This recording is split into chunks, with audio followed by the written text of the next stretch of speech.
삼국지에서 촉하는 가장 많은 사람들에게 사랑받는 나라입니다. 유비, 관우, 장비 같은 인물들은 오랜 시간 동안 다양한 이야기에서 주인공처럼 등장했고 제갈량은 뛰어난 전략가로 유명합니다. 하지만 실제 역사 속 촉하는 삼국 중 가장 작은 나라였습니다. 영토가 넓지 않았고 강한 상대인 위나라와 오나라 사이에서 늘 어려운 싸움을 해야 했습니다. 게다가 나라를 이끌 인재도 부족해 중요한 자리를 맡을 사람이 한정적이었습니다. 그렇다면 촉한에서는 군대를 누가 이끌었을까요? 보통 전쟁을 지휘하는 가장 중요한 인물을 군부 1인자라고 부릅니다. 촉한에는 여러 장수들이 있었지만 시대마다 군대를 책임진 중심 인물은 달랐습니다. 유비가 살아있을 때는 유비가 직접 모든 군사 권력을 쥐고 있었지만 이후에는 상황이 변했습니다. 특히 촉한에게 북쪽으로 쳐들어가는 북벌은 나라의 운명을 걸고 진행한 중요한 전쟁이었습니다. 북벌을 맡아 지휘했던 한중 지역의 사령관들은 촉한의 가장 중요한 군사 지도자들이었습니다. 이번 영상에서는 촉한의 역대 군부 1인자와 한중 사령관이 누구였는지 그리고 그들이 어떤 활약을 했는지 살펴보겠습니다. 촉한이 어떻게 군대를 운영했고 각 시대마다 어떤 인물이 나라를 책임졌는지 알아보면 촉한의 역사를 더욱 깊이 이해할 수 있을 것입니다. 관우는 유비와 함께 촉한을 세운 인물 중 하나로 오랜 세월 동안 유비의 가장 중요한 동료로 활약했습니다. 그는 단순히 유비의 부하 장수가 아니라 사실상 촉한에서 유비 다음 가는 위치에 있던 인물이었습니다. 유비는 원정을 떠날 때마다 본거지를 안정적으로 지켜야 했기 때문에 가장 신뢰하는 인물을 남겨두는 경우가 많았습니다. 서주에서 원정을 나갈 때는 관우를 서주에 남겼고 익주를 정복할 때도 관우를 형주에 배치했습니다. 이는 유비가 그를 단순한 무장으로 보지 않고 중요한 지역을 맡길 수 있는 전략적 동반자로 여겼다는 것을 보여줍니다. 또한 관우는 촉한에서 가장 명성이 높은 장수였습니다. 그는 삼국시대를 통틀어 가장 뛰어난 무장 중 한 명으로 손꼽혔으며 위나라와 오나라에서도 그의 명성을 인정할 정도였습니다. 유비가 한중왕이 된 후 그는 전장군이라는 높은 직위를 받았으며 유비가 황제가 된 후에는 대장군에 임명될 가능성이 가장 컸던 인물이었습니다. 하지만 219년 그는 형주를 지키면서 오나라와 전투를 벌이다가 패배했습니다. 오나라의 공격과 내부의 배신이 겹치면서 결국 포로가 되었고 이후 오나라의 손권에게 처형당했습니다. 그의 죽음은 촉한에 큰 충격을 주었고 이후 유비가 오나라를 상대로 전쟁을 벌이는 결정적인 계기가 되었습니다. 관우는 단순한 장수가 아니라 촉한의 핵심적인 인물이었으며 그의 전사 이후 촉한의 군사력과 전략에도 큰 변화가 생겼습니다. 그의 죽음은 촉한이 점차 쇠퇴하는 시작점이 되었다고 볼 수도 있습니다. 관우가 전사한 이후 촉한의 최고 장수 자리는 자연스럽게 장비에게 넘어갔습니다. 장비는 유비와 함께 오랜 세월을 함께한 동료이자 촉한을 대표하는 무장 중 한 명이었습니다. 그는 단순한 군신 관계를 넘어 유비, 관우와 함께 형제처럼 지냈으며 주변에서도 이들을 형제라고 부를 정도로 깊은 유대감을 가지고 있었습니다. 관우가 죽은 뒤 촉한의 군부를 이끌어야 하는 책임은 장비에게 주어졌습니다. 유비가 황제에 오른 후 그의 딸은 태자비가 되면서 장비는 황제의 장인이 될 예정이었고 이는 그의 정치적 위상도 상당했음을 보여줍니다. 그는 거기 장군이라는 높은 직위에 올랐으며 마초와 함께 촉한의 최상위 장군으로 활동했습니다. 또한 유비가 이릉 대전을 준비하면서 대규모 군대를 조직할 때 장비는 대도독, 즉 전군을 지휘하는 총사령관이 될 가능성이 높았습니다. 이는 그가 유비의 신뢰를 받고 있었으며 촉한의 핵심적인 군사 지도자로 자리 잡았다는 것을 의미합니다. 하지만 안타깝게도 그는 전쟁터에서 활약하기도 전에 뜻밖의 사건으로 생을 마감하게 됩니다. 221년 부하들이 그를 암살하는 일이 벌어졌습니다. 이는 장비가 평소 부하들에게 엄격하게 대했던 것이 원인이 되었을 가능성이 큽니다. 장비는 용맹한 장수였지만 성격이 다소 거칠었고 부하들을 다루는 방식이 강압적이었다는 기록이 남아 있습니다. 결국 이러한 점이 화를 불러일으켜 부하들의 반발로 인해 암살당하는 비극을 맞이했습니다. 장비의 죽음은 촉한의 큰 손실이었습니다. 관우와 장비가 모두 사라지면서 촉한의 군부는 중심을 잃었고 결국 유비는 직접 군을 이끌고 오나라를 상대로 폭수를 감행하게 됩니다. 하지만 장비가 살아있었다면 이릉 대전에서 촉한이 더 나은 결과를 얻었을 가능성도 배제할 수 없습니다. 그의 죽음은 촉한의 군사적 힘이 약화되는 또 다른 계기가 되었습니다. 유비가 세상을 떠난 후 촉한의 군사와 행정을 책임질 새로운 지도자가 필요했습니다. 유비는 임종 직전 두 사람에게 나라를 맡겼습니다. 제갈량에게는 행정을, 이엄에게는 군권을 맡기며 역할을 나누어 통치하도록 한 것입니다. 이를 통해 촉한의 군사와 정치가 균형을 이룰 것으로 기대했지만 상황은 예상대로 흘러가지 않았습니다. 이엄은 본래 촉한의 중신으로서 유비의 신뢰를 받던 인물이었고 능력도 뛰어났습니다. 하지만 유비가 세상을 떠난 뒤 얼마 지나지 않아 촉한의 군권은 제갈량에게 넘어가게 됩니다. 그 계기는 남만 정벌이었습니다. 남쪽의 이민족이 촉한을 위협하자 제갈량이 직접 군을 이끌고 이를 진압하면서 자연스럽게 군사적 영향력을 확대하게 되었습니다. 결국 이엄은 군권을 잃고 후방 지원과 보급, 요충지 방어를 책임지는 역할로 바뀌었습니다. 이엄은 크게 반발하지 않고 새로운 임무를 수행했지만 시간이 지나면서 점차 불만을 드러내기 시작했습니다. 그는 촉한의 일부 지역을 떼어 새로운 행정구역을 만들고 자신을 그 지역의 최고 책임자로 임명해달라고 요청했습니다. 또한 제갈량에게 은근히 왕위를 받아야 한다는 뉘앙스의 말을 던지는 등 정치적으로 미묘한 움직임을 보였습니다. 하지만 제갈량은 이를 무시하고 이엄과의 관계를 유지하려 했습니다. 그러던 중 제갈량이 북벌을 진행하던 4차 원정에서 결정적인 사건이 벌어졌습니다. 촉한의 군대가 장기간 전쟁을 벌이며 보급이 어려워지자 이엄은 물자를 보낼 수 없다고 통보했습니다. 이에 따라 제갈량은 어쩔 수 없이 철군을 결정했습니다. 하지만 제갈량이 철군하자 이엄은 태도를 바꿔 물자를 보낼 수 있는데 왜 후퇴했느냐며 책임을 제갈량에게 떠넘기려 했습니다. 이 엄청난 변명에 격분한 제갈량은 조정의 모든 신하들과 함께 이엄을 탄핵했고 결국 그는 모든 직책을 박탈당하고 유배되었습니다. 유배 생활을 하면서도 이엄은 자신의 실수를 반성하며 다시 등용되길 기다렸지만 제갈량이 세상을 떠나면서 그는 끝내 재기하지 못했습니다. 결국 234년 그는 유배지에서 병으로 세상을 떠났습니다. 이엄의 몰락은 촉한의 군사 조직이 제갈량 중심으로 완전히 재편되는 계기가 되었습니다. 그가 군권을 유지했다면 촉한의 군사 정책이 달라졌을지도 모르지만 결국 그는 자신의 입지를 스스로 무너뜨리고 말았습니다. 이엄이 몰락한 이후 촉한의 군사와 행정은 제갈량이 전권을 장악하는 체제로 바뀌었습니다. 원래 유비는 제갈량에게 행정을, 이엄에게 군권을 맡겼지만 남만 정벌과 북벌을 거치면서 제갈량이 군사까지 총괄하는 구조가 되었습니다. 제갈량은 유비가 생존해 있을 때부터 중요한 인물이었습니다. 유비는 그를 깊이 신뢰했으며 정치와 내정을 책임지게 했습니다. 하지만 군사 분야에서는 직접 지휘를 맡기기보다 주요 장수들이 전투를 담당하는 방식이었습니다. 그러나 유비 사후에는 상황이 달라졌습니다. 이엄이 군권을 잃고 제갈량이 북벌을 총괄하면서 그는 정치와 군사를 모두 지휘하는 촉한의 실질적인 최고 권력자가 되었습니다. 제갈량은 촉한이 위나라와 대등하게 싸우려면 적극적으로 전쟁을 벌여야 한다고 생각했습니다. 위나라와 국력 차이가 컸기 때문에 시간을 끌수록 촉한이 불리해질 수밖에 없었습니다. 그래서 그는 북벌을 통해 촉한이 먼저 공격하는 전략을 선택했습니다. 제갈량은 총 5차례에 걸쳐 북벌을 감행했지만 결정적인 승리를 거두지는 못했습니다. 전술적으로 뛰어난 움직임을 보였음에도 불구하고 위나라의 방어가 견고했고 촉한의 국력은 지속적인 전쟁을 감당하기 어려웠습니다. 특히 군량과 보급 문제가 가장 큰 걸림돌이었습니다. 전쟁을 장기적으로 지속하기 위해서는 안정적인 보급이 필수였지만 촉한은 이를 감당할 만한 경제력을 갖추지 못했습니다. 또한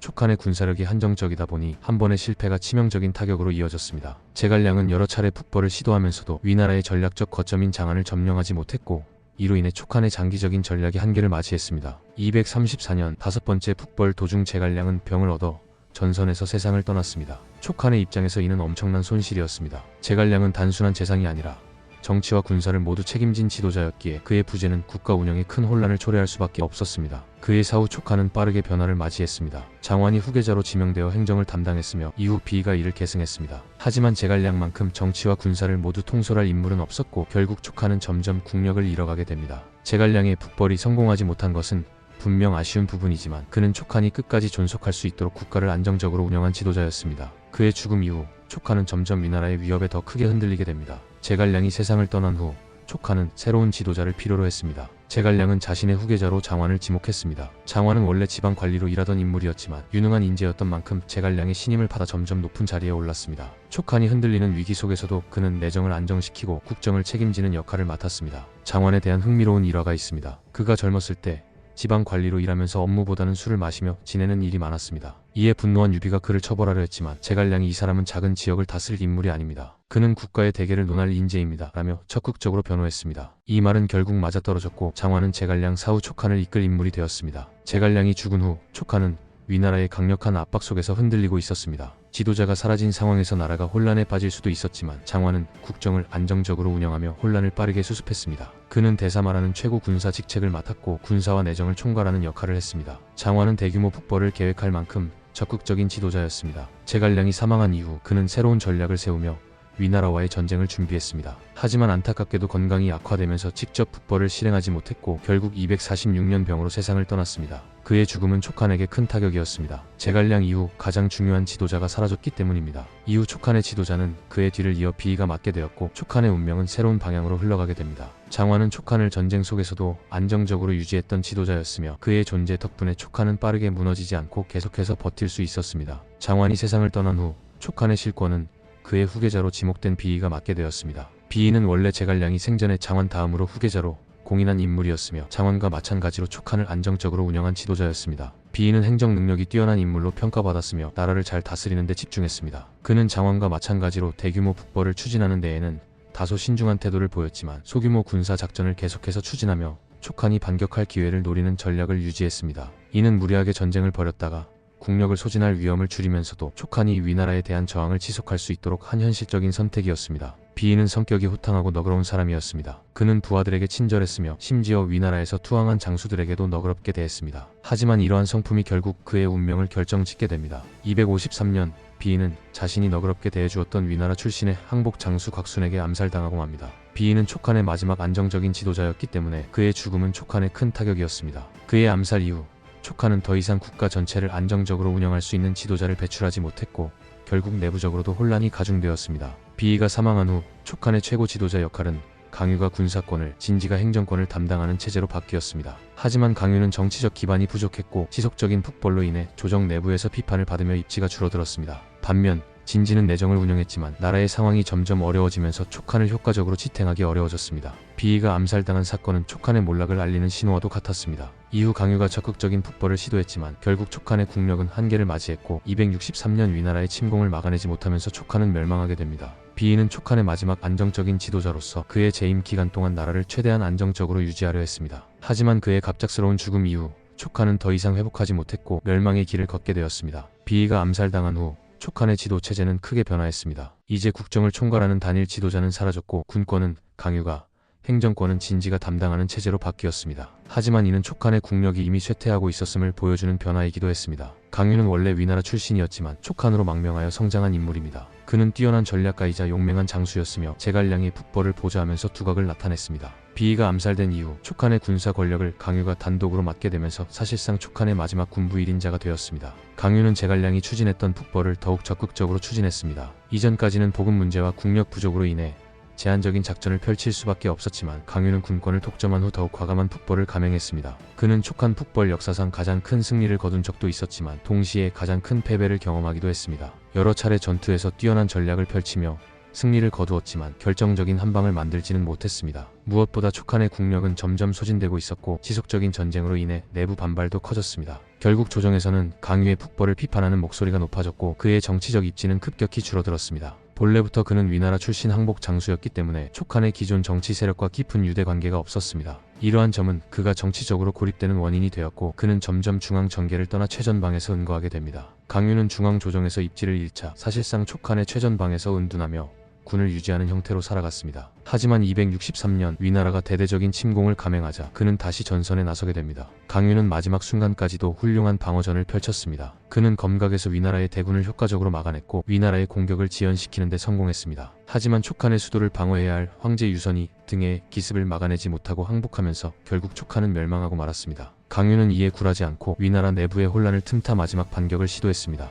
그러나 끝내 거대한 시대의 흐름을 되돌릴 수는 없었고 결국 264년 62세의 나이로 전사하며 생을 마감했습니다. 강유가 마지막까지 저항했지만 촉한은 결국 사라지고 말았습니다. 그는 촉한이 살아남기 위해 최선을 다한 마지막 장수였지만 이미 나라의 국력과 상황이 그의 노력만으로는 되돌릴 수 없는 지경에 이르렀습니다. 강유는 뛰어난 장군이었지만 한계가 분명한 상황에서 전쟁을 지속해야 했던 운명을 지닌 인물이었습니다. 그는 제갈량의 뜻을 이어 북벌을 완수하려 했지만 결과적으로 촉한의 최후를 지켜볼 수밖에 없었습니다. 강유의 죽음과 함께 촉한의 군사 조직도 완전히 해체되었고 이로써 삼국시대의 한 축이었던 촉한은 역사 속으로 사라졌습니다. 촉한의 역사는 곧 군부를 이끌었던 지도자들의 역사이기도 했습니다. 유비가 직접 군권을 장악했던 시기에는 관우와 장비가 촉한의 핵심 장수로 활약했으며 이후 제갈량이 국정을 총괄하면서 군사적 주도권을 잡았습니다. 제갈량 사후에는 장원과 비이가 촉한의 안정을 유지했지만 결국 비이의 암살 이후부터 촉한의 기반은 점점 흔들리기 시작했습니다. 비이의 죽음 이후 군사적 중심은 강유로 넘어갔습니다. 강유는 끝까지 촉한의 독립을 지키려 했고 북벌을 지속하며 마지막 희망을 놓지 않았습니다. 하지만 국력의 한계, 보급의 부족, 내부 반발 등 여러 요인이 겹치면서 결국 촉한은 점점 무너져갔고